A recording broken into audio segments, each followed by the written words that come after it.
Sulaymaniyah, Iraq. Reuters.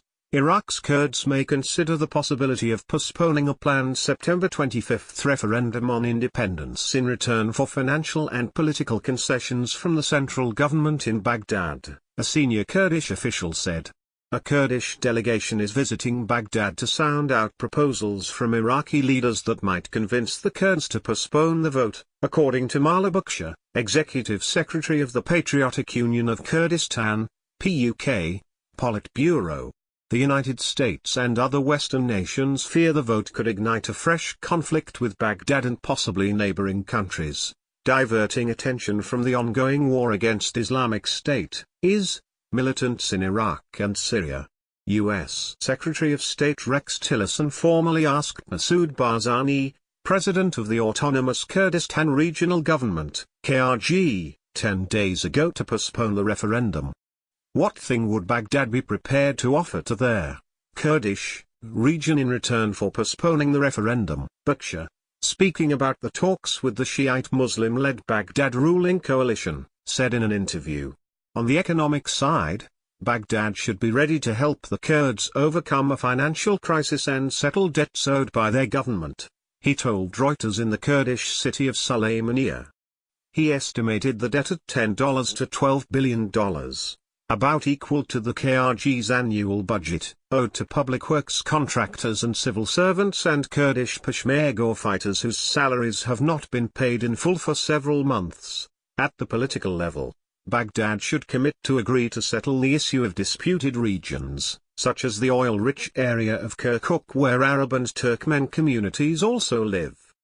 The Kurdish delegation would then convey the proposals to Kurdish political parties to make a decision on whether they are good enough to justify a postponement of the vote, he said, insisting on the Kurdish right to hold the vote at a later date. We don't accept to postpone the referendum with nothing in return and without fixing another time to hold it, he said. Baghdad stopped payments from the Iraqi federal budget to the KRG in 2014 after the Kurds began exporting oil independently from Baghdad, via a pipeline to Turkey. The Kurds say they need the extra revenue to cope with increased costs incurred by the war against Islamic State and a large influx into KRG territory of displaced people. The self-proclaimed IS Caliphate effectively collapsed in July when US-backed Iraqi forces completed the recapture of Mosul from the militants in a 9-month campaign in which Kurdish Peshmerga fighters took part. The Sunni Muslim jihadists remain, however, in control of territory in western Iraq and eastern Syria. The United States has pledged to maintain its support of allied forces in both countries until the militants' total defeat. The Kurds have been seeking an independent state since at least the end of World War I, when colonial powers divided up the Middle East and left Kurdish-populated territory split between modern-day Turkey, Iran, Iraq, and Syria.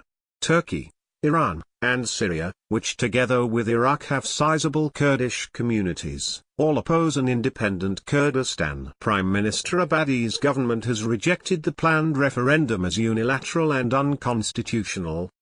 Barzani, whose father led struggles against Baghdad in the 1960s and 1970s, told Reuters in July the Kurds would take responsibility for the expected yes outcome of the referendum, and implement the outcome through dialogue with Baghdad and regional powers to avoid conflict. We have to rectify the history of mistreatment of our people and those who are saying that independence is not good, Barzani said in an interview in the KRG capital Erbil. Our question to them is, if it's not good for us, why is it good for you? Iraq's majority Shiite population mainly lives in the south while the Kurds, largely secular Sunnis, and Sunni Arabs inhabit two swathes of the north. Central Iraq around Baghdad is mixed. Kurdish officials have said disputed areas, including the Kirkuk region, will be covered by the referendum, to determine whether they would want to remain in Kurdistan or not. The Kurdish Peshmerga in 2014 prevented Islamic State from capturing Kirkuk, in northern Iraq, after the Iraqi army fled in the face of the militants. The Peshmerga now effectively run the Kirkuk region, also claimed by Turkmen and Arabs. Hardline Iran-backed Iraqi Shiite militias have threatened to expel the Kurds from this region and 3 other disputed areas, Sinjar, Mukhma, and Karnakin.